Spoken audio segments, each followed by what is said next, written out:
What up, dude? Hi, how are you? How are you? I'm doing amazing, bro. It's a beautiful day. Good to see you again. Same to you, brother. I feel much better. Why? Well, I was sick last week, so. Oh, that makes yes. I thought you meant because of my second start. Oh no, I got this shit now. You're used to it now. Now I just wait and know that it's going to be okay. That's right. Yeah. All will always be okay. Yeah, And if it's been, not, we'll be okay too. Yeah, it's been a crazy couple of weeks. It's been fun working with you, man. Yeah, dude. You should see this side. I'm sure your sides. I think we'd both enjoy each other's side. Mm-hmm. I have. Yeah. I knew it was going to be a shit show, and it's actually far, far, far less of a shit show than I anticipated. So. Well, that's damn good. Yeah.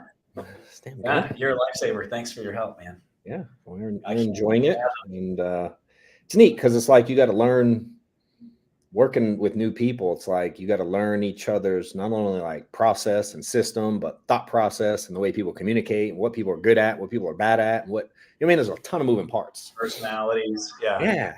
Yep. Yeah. So I've the enjoyed crew's it. been awesome. You know, they're amazing. Super patient, which is cool. And same, we're trying to be patient too, because they're learning our stuff and we're learning theirs, and it's been fun. Yeah. I feel the same way. That was something I wanted to share with you. Is like, I love how much you and I have in common. I love that, in so many aspects, you're so far ahead of me in things. But like your team is remarkable. And I really feel like my team is remarkable, especially, considering how ignorant we were walking into this and how far we've gotten in 3 weeks. Like you, most of the people I work with are not employees. Yeah. And, you got to have, I was watching this Gary Vaynerchuk thing yesterday, which was interesting because it was exactly what I was talking about earlier in the day is, with employees, you can't expect the same thing you expect out of yourself. But in the insurance world, I do expect from my agents what I expect out of myself. Same. Yeah. Yeah. I agree. Because they're not employees. They're not my Those employees. are business. Yeah, legit. Yeah. You are a business partner. And if you're going to be a business partner, then I expect the same thing out of you that I put into you and that I put into this business. And how do you handle it when they don't? I'm curious.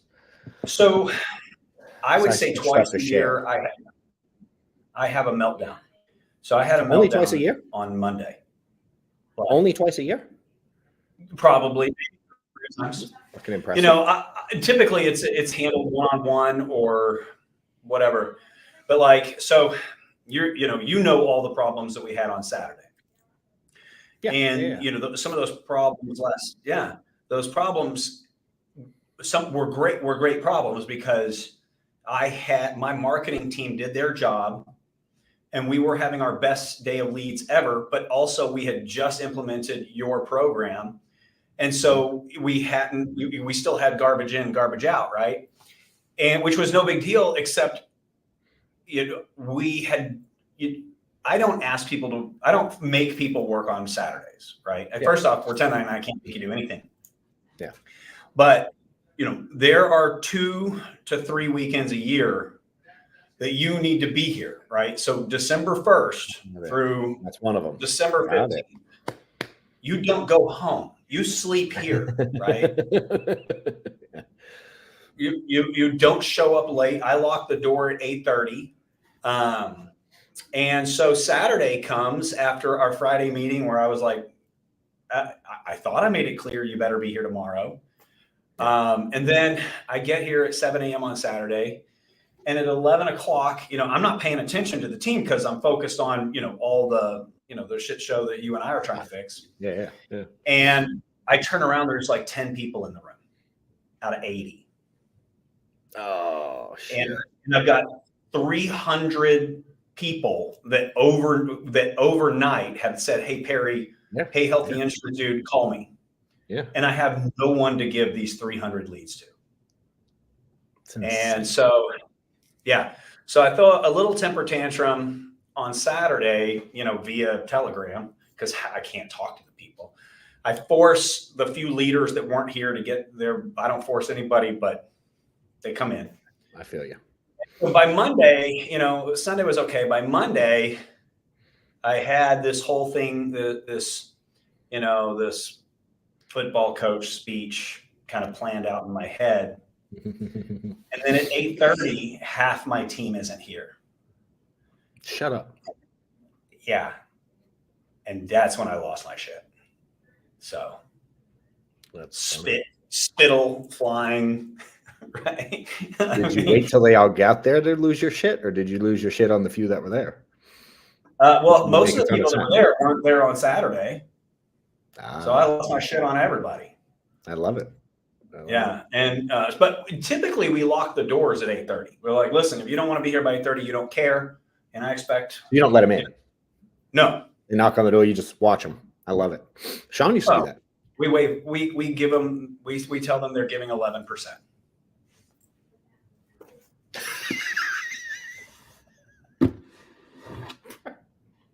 I've never heard you say that one before. Yeah. Yeah. You're giving me 11%. Yeah. And so giving it back. I'm giving it back. You giving me 11%. Here's my 11% effort for you. I love it, dude. And again, like most of the year, it is what it is. I just put, we have file cabinets in our head. We go, okay, well, I thought you were in this file cabinet. Yeah. You belong in this file cabinet. And the way we do our training, have I told you about our pie style of training? Mm-mm. Okay. So everybody comes in here with a pie, right? Every day, everybody walks in with their fresh pie. Okay. You don't get my pie, John, till you finish your pie. You finish your pie, you can have mine. So my leaders will come to me and they go, well, how do I, this guy, I'm trying to give this guy attention and he's too busy on YouTube. And I go, no, why are you giving him attention? He didn't finish his pie. Therefore, you give him no pie. Well, who do you give your pie to? Who do we give attention to? We give their attention to the people who finish their pie. So if you finish your pie, then the big brother, which would be the next step up, that leader, that first line level leader, big brother, big sister, they will then give you their pie. And if you finish their pie, then it goes up to the FTA, which next second line level leader, you finish their pie, right? Then it would go to Jamie, Matt, Stoner. And then if you finish their pie, you're in my office. Got it. Now I've got somebody worth spending time with. Yep. And so most of the year, it's like, if you don't want to eat your pie, you're just nobody to me. I know you'll be gone soon. So yeah, go away. Right. Yeah. But right now we don't get to play that game. Right now, nobody gets anybody's pie because, I got guys in our company, 4 of the top 10 people in the company are in my office right now. Yep. I mean, we're killing it. Help from you. Thank you. And so we don't, Matt doesn't have time to give anybody any pie. He's number 2 in the country right now. Gotcha. And he's not number 1 at the end of the day. He's going to be pissed. Right. And so, anyways, I lose my shit once or twice a year, but most of the time, if you don't care, I don't care, but I'm still walking the door at 8:30. Yeah. So what do you have? Go ahead. You have like metrics for people to hit a day, and like number of dials or contacts or lead? Like, how's that in your world? Or expectations even, or what, if you had to tell me what number I should hit to have a better chance of success versus not, is there like a minimum threshold or anything like that?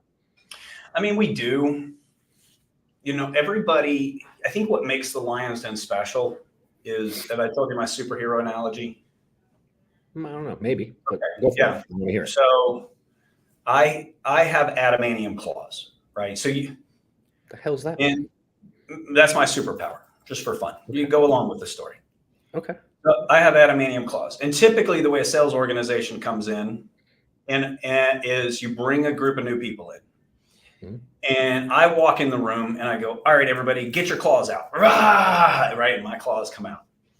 And then everybody in the room goes, and nothing comes out. Right. And then you go, you're not my guy. Get out of here. You're not my guy. Get out of here. You're not my guy. Get out of here. Yeah. But we never find out that all of those people in the room, one of them has a lasso of truth and one of them can fly and one of them can run faster than a speeding bullet. Mm-hmm. And like your superpower is buying leads and dialing all day. Mm-hmm. Bro, I would be broke if that had to be my superpower. That's just not it. It's not who I am.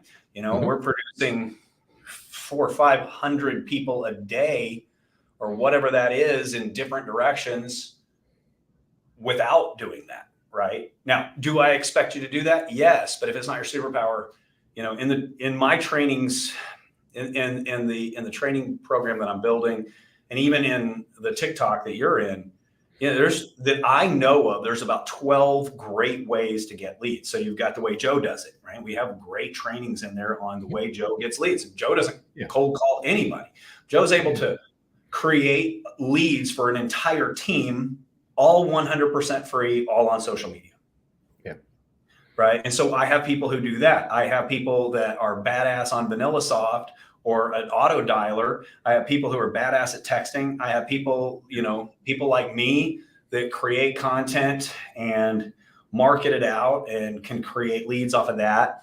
I got a guy who probably makes $600,000 a year, and all he does is work with influencers. Right. I mean, he's never made it. So when you come in, we're like, all right, day one, nice to meet you, John. I'm giving you no information. Here's 300 phone numbers. I'm not going to give you a pitch. I just want you to dial 300 people and say something stupid to them. And if you come back tomorrow, then you'll get trained. Which is cool. I like that. You just seen if there, because again, I love all the superpower stuff, but at the end of the day, until you know that, they have to do something. Right. And so we teach you what you do, right? We teach that. Yep. And even now, we won't even contract you with our company until you have already brought 3 deals to the table. I like that. Yeah.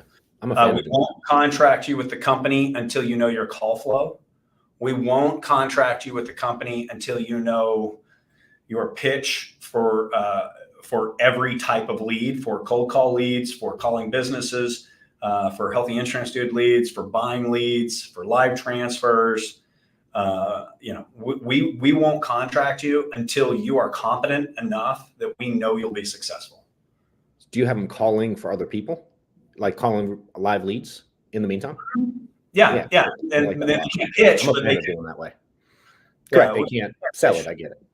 That they can pre-qual and they can ask if they want help, and then some people, I think if I ever told you the Bank of Trust story, it's a long story. You want to hear it? Yeah, hell yeah. Okay. So when I was a kid, and this is going to make you proud to be my friend. Okay. I was the 1985 5th grade Wichita Falls, Texas breakdancing champion. No shit. Oh yeah. I was good. For Wichita Falls, badass. So I wanted a jam box, right? And my grandmother had, she always, for my birthday and for Christmas, she would put $50 into a bank account at the Bank of Trust in downtown Fort Worth. And so, and that was back when $50 was a decent amount of money. And so she'd been doing that my whole life. And so in 5th grade, I call my Meemaw and I go, hey, Meemaw, I don't know if you know this, I'm the Wichita Falls 5th grade breakdancing champion. She's like, oh, honey, that's so sweet. I'm so happy for you. And I go, Meemaw, what I really need to advance my career is a big jam box, a big boom box, right? And she goes, oh, that's wonderful, honey. And I go, so Meemaw, you've been putting this $50 in there twice a year. That's $100 a year. You've been doing this for years. I'm wondering if you would mind that if I took that money out and bought a jam box. She goes, oh, honey, that's so sweet. Yes. And I'm living in Wichita Falls at the time. So she's in Fort Worth. I come down to spend the weekend with her. On Saturday morning, we get up and we go to the bank and we go to make this withdrawal. And there's like $12.50 in the bank. So, it's 1985. She's an older Texas woman. She doesn't know how to read a bank statement, right? That's different times. They didn't do that stuff. There was no app to tell you. Yeah. And what had happened was, the bank account never got high enough that they weren't charging her fees. So basically there's $98 a year in fees, and she's only putting $100 a year into this account. No way. Yeah. So here's the moral of the story. The thing about the bank of trust is you don't get statements and you have no idea how much is in there until you go to make that withdrawal. And sometimes you find out that you're wealthy. And sometimes you found out you got $12.50 in there and nobody trusts you. I like that.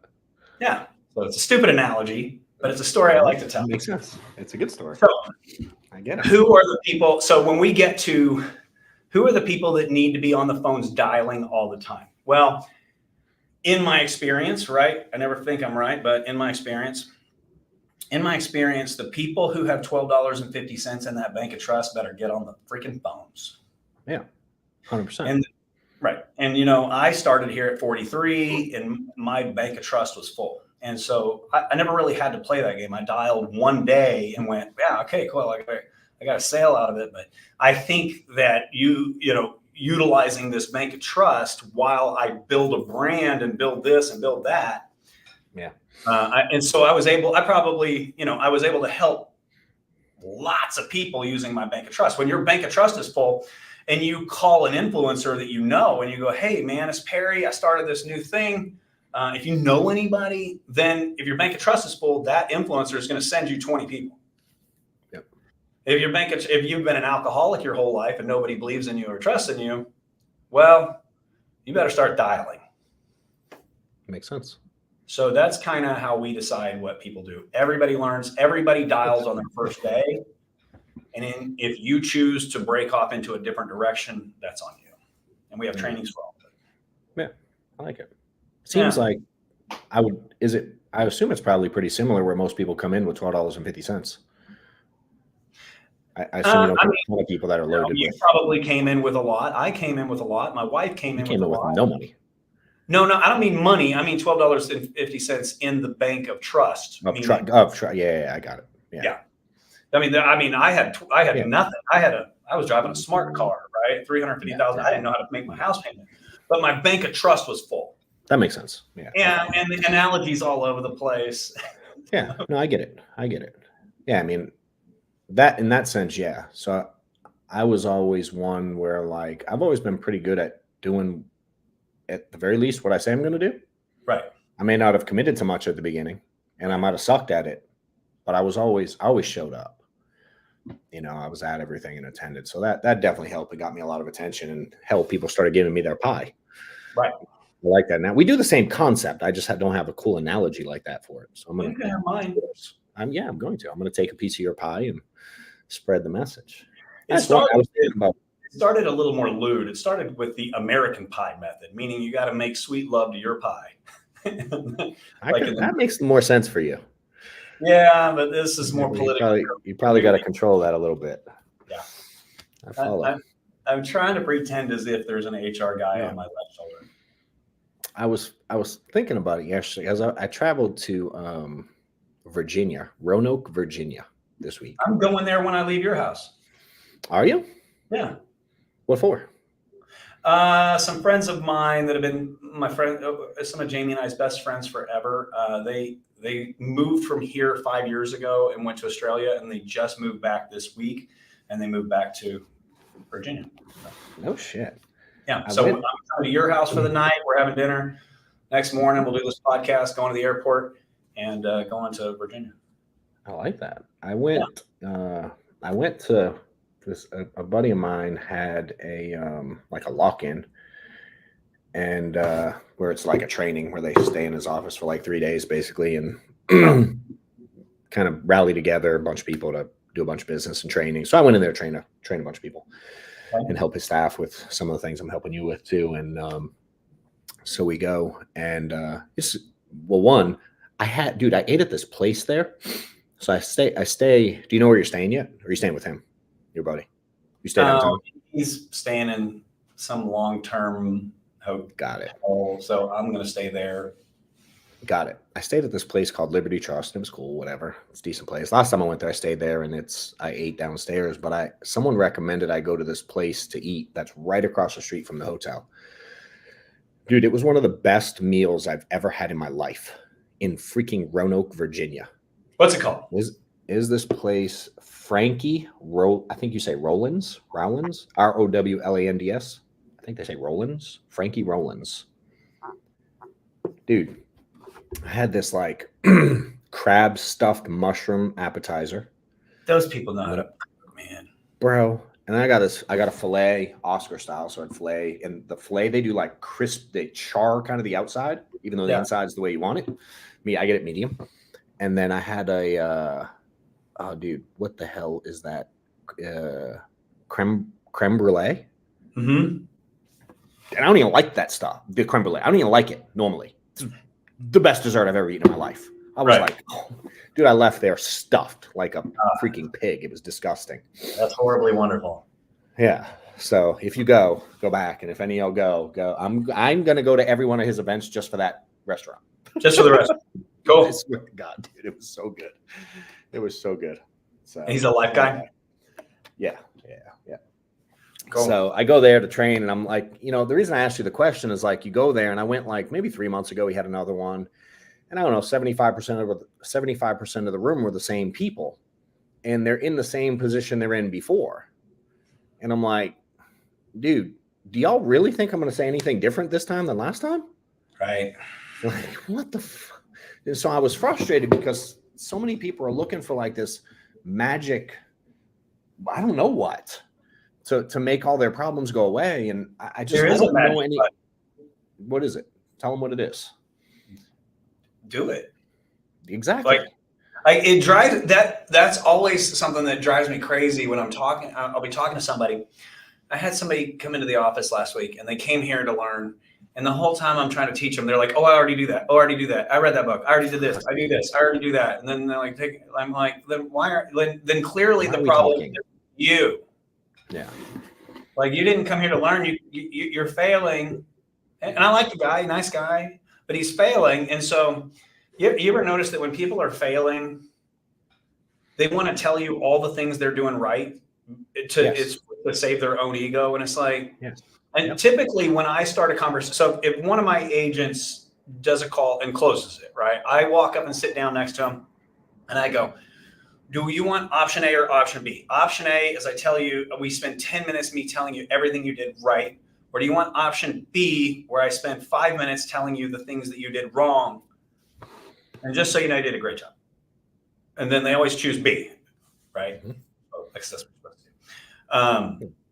But people who are failing, and I see this in some of my best friends. I'm like, well, I'm doing this right, and I'm doing this right, and I'm doing this right. I'm like, nobody fucking cares if you're doing right. Correct. I mean, your heartbeat all day today. You great job. You want me to? Should we put that on the list of things that we should compliment you about? Yeah, it's true. But I was saying the 4 things that I'm working on: the leadership, right? Sales, marketing, analytics.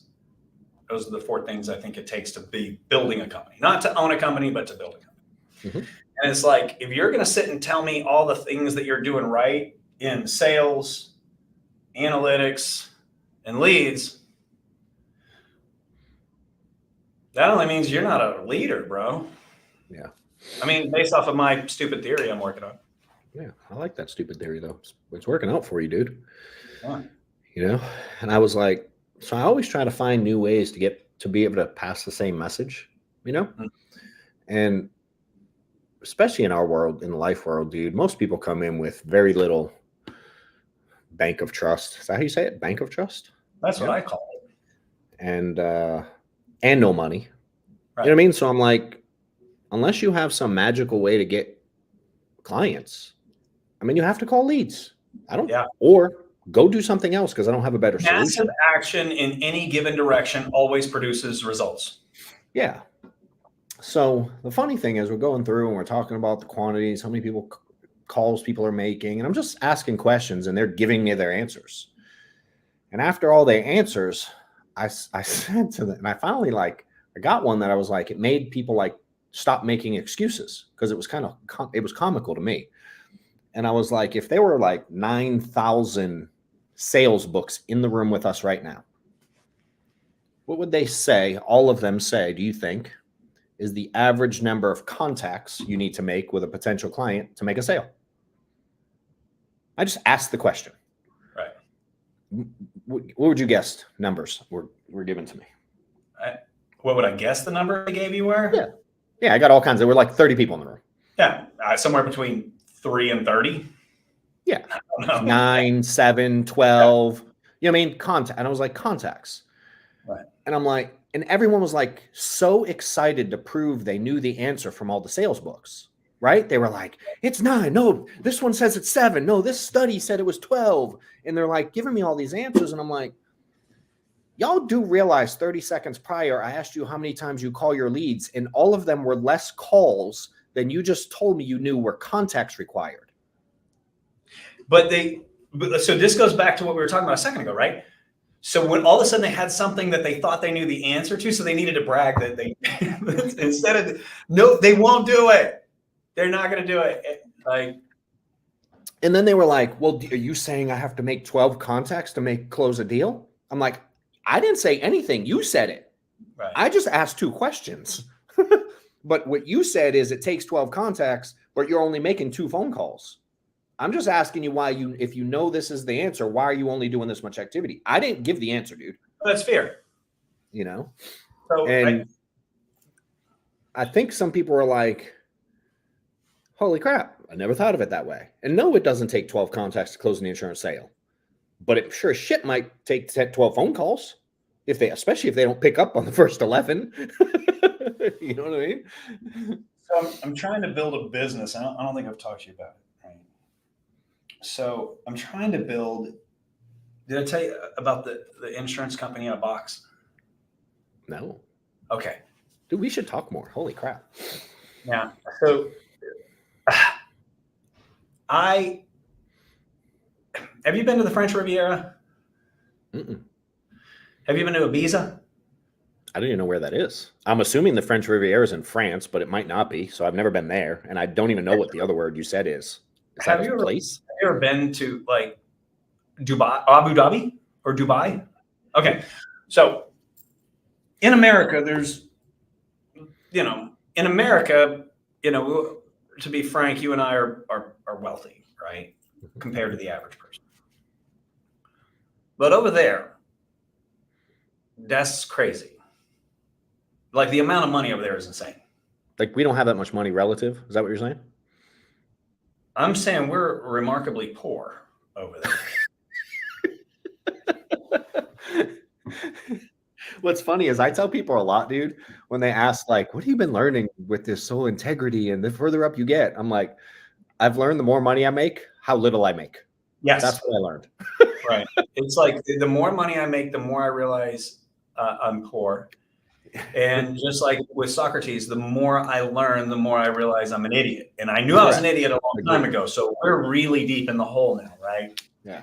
And so it's like, I don't think money is the key to happiness, but it sure does make life easier, right? And it sure does make happiness a lot easier, right? It does. And man, I wanted just to see if I can do it. I want French Riviera money. What's French Riviera money? Where, first of all, is that in France or am I a complete idiot? Yes. Which one? I know I am a complete idiot, but is it there? That's in France. It's what's that place? Own country that has no tax. I picture like boats going down a water canal or something. Is that there? Those people are offended when you call their boats boats, but yes. I mean, if the Love Boat is a boat, then yes. Okay. Tell me more. I mean, have you been there? I guess you've been there. Yeah. And it's inspiring. Did you go? Is that where you went like a few months ago? Mm-hmm. Yeah, we went to Paris and then the French Riviera and then we went to Barcelona. And I mean, it's like I rented a boat for the day and then I went out and I was sitting there and I look over and I'm like, that is the biggest yacht I've ever seen. And then your eyes focus like just a little further. And you're like, that boat is twice as big.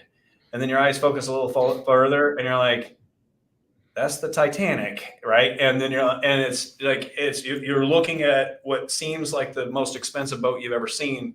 And then whenever you open your eyes and pan around, that's the piece of shit boat. It's like Tiger Woods boats and shit like that. Yeah. Yeah, like Jeff Bezos boats. Yeah. Everywhere. Crazy. Now, I just always like to challenge myself. Like you guys like to get in the cold water. I thought of something. You know how you and Blake were saying that you like to get in cold water and run really far to make sure you're uncomfortable. Yeah. I was wondering, do you guys ever try sitting in coach instead?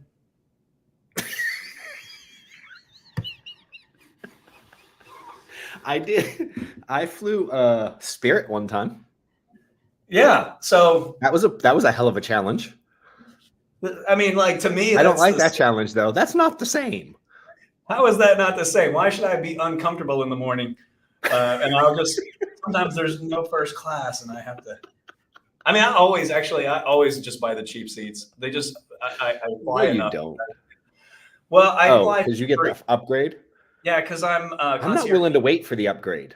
I'm afraid I won't get it. So you've been doing this longer than me, and you're bougier than I am. I am a little bit. Yeah, no, I like that. Yeah, I'm not there yet. Plus, I'm building multiple companies for the same time. Next time I get in the cold plunge, I'm going to be like, I wonder what's worse, this or coach. Yeah, I just ride coach. Well, I actually didn't fly. I didn't fly a lot when I couldn't afford to fly because I couldn't afford to fly. I couldn't afford coach. That's funny. I'm picking up 10,000 air miles. You've been waiting weeks for that one, bro. What's that? You've been waiting weeks to drop that one. I was so pissed off. It's like after a fight and you go home and you're like, I should have said this. I should have said that. Hung up and started walking out. And then I started thinking about the next flight I got to get on. And I'm like, all right, how am I going to get my upgrade? And I was like, I bet those sons of bitches don't fly coach. And they're sitting there talking about how they have to work hard to make their life seem, to put life in perspective. Oh, Lord. But even when I fly coach, they send somebody special onto the plane to go, Mr. Lunsford, what are you doing back here? And I'm like, it's fine. I don't care. It's all good. Right? It's just a trip to there. And they were like, well, we're going to take special care of you, Mr. Lunsford. And I'm like, okay, you don't need to do that. I'm just a dipshit. So I'm just a dipshit who flies more than the rest of them. So I got a fancy little title. That means nothing. Yeah. Doesn't mean I'm entitled. Now, no, you have a title. They give you a title in the airline. There's a likelihood I would be disappointed. So I can pretend. That's true. What's this? Get to the insurance in a box thing. I'm curious. Okay, insurance in a box. So what I'm trying to turn the HID brand in. So, I started my own marketing agency, right? I got a 5-man marketing agency now, right? Yep. And then I've spent about 20 grand so far building out, and who knows how many hours, building out these training programs to where we can follow the whole thing. I think we're at like 175 videos of just walking you through every aspect of how to do what I do. What you do is very different, very similar, very different, right? And then you take the leads, and then when we use the advertising agency to create leads. So it takes leadership, right? Sales, marketing, and then analytics. And so what I'm trying to build is something that an HID agency in a box that covers everything but leadership. That's on you. We provide the marketing and the leads, and we provide all the analytics. And all you got to do is lead these people, and I'll take 30% of your business. What is it? Leadership? Oh, sales. Leadership, sales, marketing, and analytics. Analytics, accounting, and analytics. And so that's what I've been trying to build. I feel like you need a cool acronym. Yeah, let's do it. I'm trying to look at it. SAML. Can you make? SLAM. Sales, leadership, analytics, marketing. Who knows? There you go. SLAM. Thanks. I feel like something's there. So this all kind of started because we opened an agency, and one of my best friends my whole life. We've been friends since 3rd grade. He came on board with me. He killed it, and then he went to Arkansas to open his own office, and it's just failing, right? And it's not from a lack of talent. It's just too much for one person to go out there, or 2 people or 3 people to go out there. It's something I can do, or I think you could do, but we're just special in certain ways, right? And I can, I've been doing this a long time, and I haven't been able to recruit another me. I've recruited people who are almost me, but evil, right? Or almost me, but lazy, or almost me, but a liar, or, and so I'm like, well, all right, well, how do we reproduce this? And so that's when I was like, all right, so what do we have? We need this, we need this, we need this, we need this.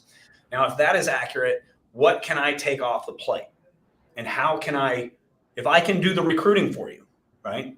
Which is, I'm learning that from you. Yeah. I can do the recruiting for you. Bam. We got that part. So now you don't have to do that. Well, okay. Well, now you got to train these sons of bitches.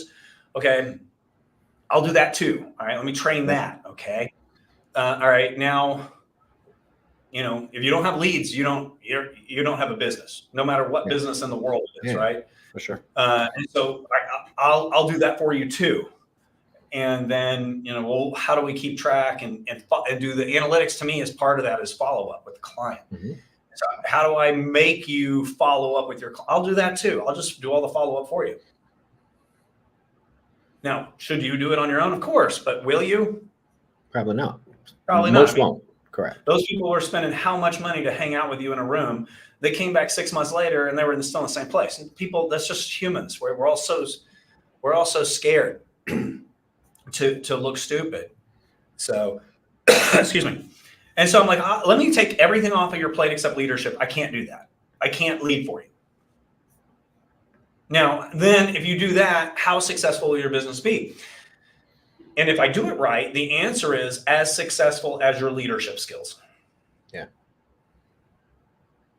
So that's what I'm trying to build. I want 30% ownership in everything you do. I like that. That comes through this model. It's similar concept to how we built the things we've talked about, in a sense. Yeah. You're just kind of formalizing it. Yeah, and packaging it into something cool. I like the concept though. I mean, it works. And some people along the way will be like, I want to do all that. But then someone will go like, I want to do it all. Can I do what you do? Literally, I want to do exactly what you're doing.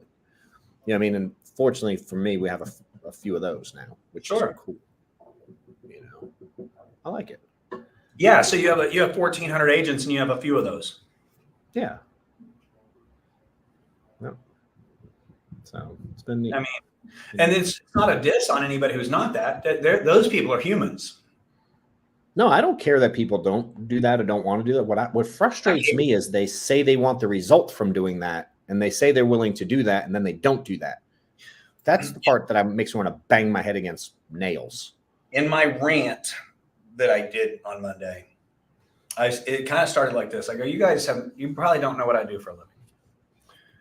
So I do two things. We call ourselves lions, and we like to talk about lions, but I'm a shepherd. I'm a gazelle shepherd. My job is to be a gazelle shepherd for y'all. My job is to herd these gazelles to you so that you can go eat, right? So I got two jobs. Number one, I'm a gazelle shepherd. And number two, I hire liars. I love it. And I know that, and I'm okay with that. I know that I told you when I met you, you're a liar. Don't come with me. You're not going to do what I tell you to do. I'm telling you, you have to give me every single heartbeat you have for 1 year. Kiss your kids, kiss your wife goodbye. And if you give me 1 year, every heartbeat you have, I will give you the rest of your life with your family at a level that you can't even comprehend. But you have to give up a year. And then you go, yeah, I'm going to do that. And I go, well, you're a liar and you're not going to do that. Yeah. And so I hire liars hoping that 1 in 100 isn't. And hoping that 1 in 10 I can teach not to be. Yep. So maybe you look at it like that. I can't get mad at you. I hired you knowing you were a liar. Yeah. Waiting for you to prove me wrong. Yeah, that's true. I did. I was messaging a dude. The reason I asked some of the questions earlier, I was messaging with a guy that's on. He might be on now for all I know.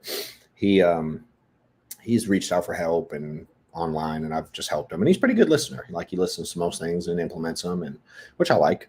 So I keep helping him. That's good.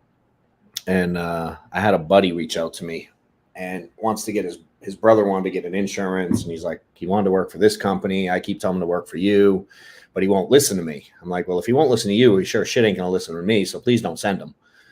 Right. And then he convinced him. So I'm like, he's my friend. So I'm like, all right, I'll talk to you, brother. So I talked to him a couple weeks ago and I get all the, I'm going to do this and I'm going to kill him, my activity. And I want to eat what I kill and well, all the stuff.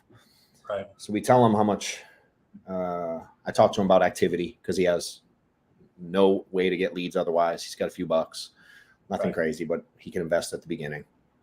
And he's got like, I got nothing but time. Like I spent a couple months fucking fishing here for the summer. Like he's got time, all the time in the world. So he had a big why verbally and said he put in the time. And so I connect him with the guy that I said listens. Cause I'm like same the pie thing. I'm like, I don't even know where the buttons are for the carriers right now, much less am I the best person to help with that. So I connect the two because I'm like, he listens, he knows all the stuff, he'll help whoever. So I connect the two and I'm like, make sure you stick, here's what he said he'll do. Make sure we stick to it. And I just like to find out fast if they're liars and you know what I mean? If they're not going to do the activity wise. Right. So first day he makes, I don't know, 50 phone calls. Right. I'm like, so anyway, I tell the dude, Brian, I'm like, all right, all good, whatever, tomorrow. So he sends me a text yesterday and the guy makes 90 phone calls in the day. Right. And at the end, he tells him, great job. I said, why did you lie to him? He goes, well, I was trying to make him feel good. I'm like, well, why don't you tell him the truth that he should just quit? Because if he does only 90 phone calls, he has literally 0% of succeeding, like literally zero. Right. And I found dude, and he didn't mean ill of it. He just wanted to keep the guy positive. You know what I'm saying? Like, and I'm like, dude, we're not going to give pats on the back and pretend when people are on the path to failure. He's like walking off a cliff, dude. Please tell him that. There's a difference between nice and kind. They don't have anything in common. That's true. It's true. So I'm like, can we just tell him the truth, dude? Like, and I've learned over the years that most, whatever you want to call them, upline manager, whatever the hell word you want to use, most do that. It's like the pat on the back, and they aren't willing to go next, and they spend all their time with someone who's not doing the things they said they would do. If the guy told me he could only make. What you call the upline manager or whatever it's called when they actually tell the truth? What is it? A leader. Amen. Right. Amen. That's the difference. So I bet Brian fixed it after. You know what I mean? He was like, thanks for telling me how to handle it, which is cool. He does listen. He just doesn't know anybody. He has not led a team here before. He's new to it. And again, he's just helping out. So, but I found probably a lot of people, whoever watches this thing, if anybody watches this thing, I don't even know, but I wonder, how are you speaking to people who aren't putting in what it takes and you know it? You know what I'm saying? Are you desperately telling them it's okay because you're afraid to lose someone? And I'm just not, dude. I want to lose. You know what I mean? I'm like, dude, I want to know in day 1 or 2, and then I'm out. I tap out. I'm tapping out. Dude, I'm going to go find the next person. So I'm not saying this is healthy, and I'm not saying I'm right. I start out tapped out, and then you have to dance. I'm super similar. Yeah. Like, I think we're saying the same thing. You don't matter to me. Like, as a human, I care about you, right? So there's no negative feelings here. Yeah, correct. You have to prove to me that you want this, and then I will give you everything. Yeah. But I'm not going to start giving you everything and then break my own heart. Yeah, agreed. Waste my money, waste my time, more importantly than my time. My time doesn't mean anything. It is what it is. But like my uplines, my managers, my leaders, whichever they happen to be, I'm not going to let this affect their income for their family. Yeah, I agree. So that's the way we start. Nice to meet you. Do something or don't. And if you don't come back tomorrow. If you do, show me something, and you will be astounded at how quickly you feel special.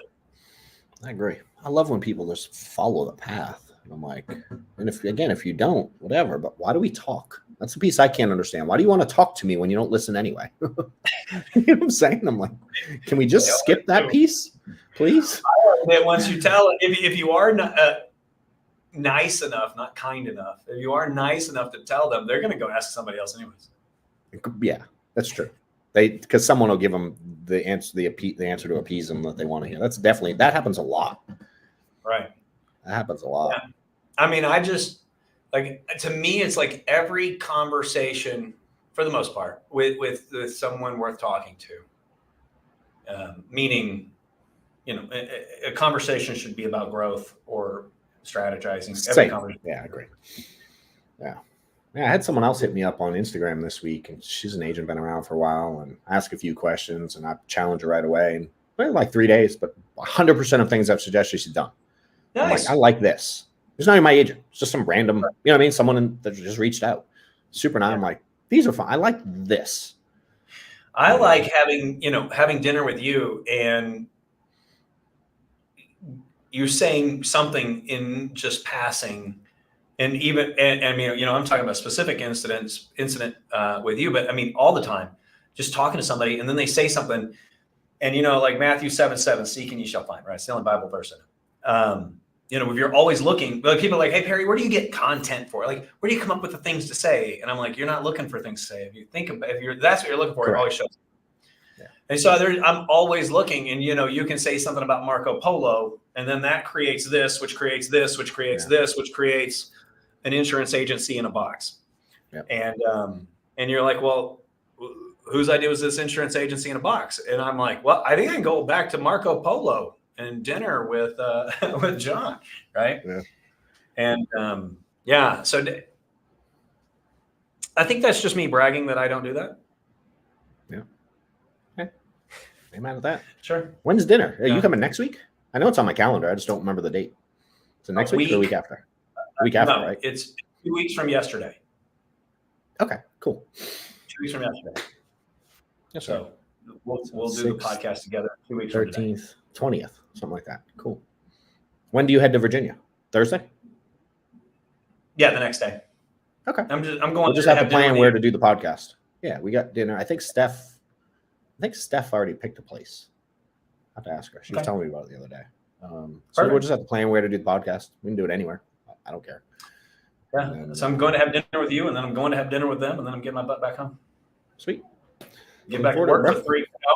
I get home on Friday. Christmas is Monday, and then I go to Colorado for a week on Tuesday.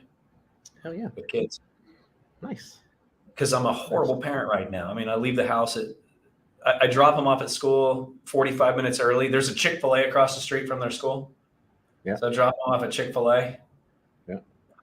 They use the little Chick-fil-A app and eat breakfast and then walk to school. Then they ride the bus home, and I don't get home till like 9:30 at night right now. So they're teenagers. They didn't want to see me anyways. Nah, they don't need much of your time. But in Colorado, they're going to get more daddy time they can handle. So I love it. Skiing? Mm-hmm. Well, my son and I will ski. None of the rest of them like to do it. So, but they like. They should go. Have you ever done tubing? Yeah. Oh shit! I need to book that now because that stuff's always. You can never go. You got to book that stuff like 3 months in advance. That's where it's at, dude. Hang on. Let me write that down. Dry erase board. Everyone loves tubing, even people who don't want to ski. Like, who doesn't want to get a tube and go down a snow hill? Yeah. I have this video of my son when he was really small, and it was our first like birthday trip where we went to Colorado, and he learned to ski, and then we went tubing, and there's this one hill that's really bumpy, and I'm videoing it the whole way down, and he's like, I don't know, 4 or 5, and he's like all the way down. And then he looks at me when he was done, he's like, that made my penis feel really weird, Dad. I was like, mine too, buddy. I love it. That's awesome. It's a good day. All right. Good times, my man. All right. Appreciate it. Good chatting. Talk soon. See you soon. Later, bro.